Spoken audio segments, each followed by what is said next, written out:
bak belim ağrıyor. Belim. Yani. Yemin ederim ki kötü huzur evlerinde eziyet gören yaşlılar gibiyim ya. Bir araba fıçısını yıkamadım. Farkında değilim. Neyim var? Sahte karı. 2 tane kötü bakıcının yerine düşmüşüm gibi. Kötü Sabah. kötünü bile yapıyoruz şurada. Canımsın, birazdan da o kızgın eti kaba etime bastırırsın. Belim bir ağrıyor.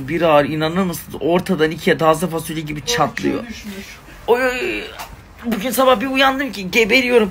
Lavaboya eğilip de saçımı yıkayamadım. Ey gidi beni Kadir. Sen bugünlere düşecek adam mıydın? Bak kolumda tüy kalmış. Kilise karanlık, papaz kör, kendi işini kendin gör diye 2 büklüm oldum. Acilen belimin çaresini bulmam lazım. Kız bana bak, bildiğiniz çıkırıkçı var mı? Gitsem mi acaba? Bursa'da bir tane var diyorlar. Bilmiyorum artık. Bu arada çok bahsetmesem de sabunlarımdan herkes gayet memnun. Şu nişan telaşından dolayı çok fazla bahsedemedim.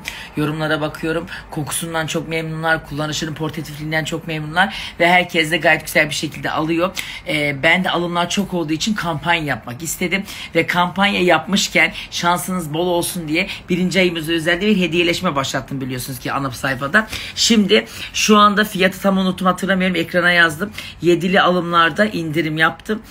Bu kampanyadan hem faydalanabilirsiniz hem de 3 tane sabun aldığınızda ya da 3 tane diğer ürünlerden aldığınızda otomatikman isminiz o hediyeleşmedeki çekiliş sayfasına yazılıyor, listesine, ve isim çekilmesinde daha fazla şansınız oluyor. En az 3 tane ürün aldığınızda Dyson süpürge, Dyson saç aleti, maşası mı diyorsunuz? Dyson saç kurutması, bir de epilasyon cihazı var biliyorsunuz ki çekilişte.